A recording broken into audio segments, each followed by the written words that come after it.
फलटणमध्ये आहे ना काय फेवरेट आहे ते आपल्या कमेंटमध्ये सांगा. नक्कीच पुढच्या टाईमला आहे ना आपण फलटणमध्ये आल्यानंतर तिथे भेट देऊया आणि ब्लॉग बनवूया एकदम विशाळ.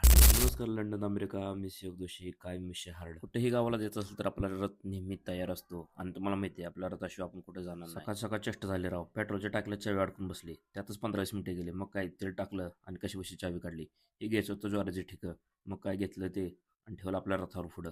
एकदम शहरमध्ये ना टू व्हीलरवर आहे ना असं कुठेतरी फिरायला आहे ना एक नंबर वाटतं. मस्त हिरवंगार एकदम शहरमध्ये. आणि फलटणला जायचं म्हणलं की रस्ते आहेत बऱ्यापैकी ठीकठाकमध्ये. आणि सध्या जर बघताल तर फलटण घाटात सगळीकडे लाईटचे पोल रोवलेले आहेत एकदम शहरमध्ये. काहीतरी डेव्हलपमेंट चालू आहे. आणि सध्या फलटण घाटात डांबर टाकल्यामुळं फलटण घाट एक नंबर वाटतंय काय शहरमध्ये. फलटण घाटातून शिनापूर दर्शन होऊ शकतं आपलं. हे बघितलं का आपलं शिनापूर विशाळ. मग काय तोंडला रुमाल बांधला खटमध्ये. आणि कोथरी पेट्रोल पंप झाल्यामुळं खट काम झालं. तिथे गेलं आणि पेट्रोल टाकलं. लय नाही एकदम शहरमध्ये पेट्रोल टाक म्हणलं. दादा मला हे काय करतोय. अहो त्यानं मला हे ब्लॉग असेल ब्लॉग. फायनली आत्ताच्या घरी पोचलो आणि आमच्या आत्याचं दर्शन झालं. आत्या नमस्कार.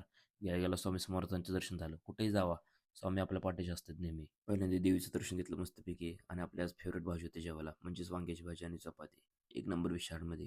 हे लहानपणापासून आम्ही बघतो. हे डबे एकदम चकचकीत असतात. आत्याचं काम खट असतंय हो एकदम विशाळमध्ये. सर्वात पहिल्यांदा आम्हाला स्वामी समर्थ कळाले असतील तर ते आमच्या आत्याकडून. ती स्वामी समर्थांचं खूप काय करते. त्याच्यामुळे ना स्वामी समर्थ आम्हाला त्यावेळेस कळाले की स्वामी समर्थ म्हणजे कोण आहेत. आणि परत दुपारी 4-4:30 वाजता तर आपल्या साम्राज्यामध्ये आलो एकदम विशाळा.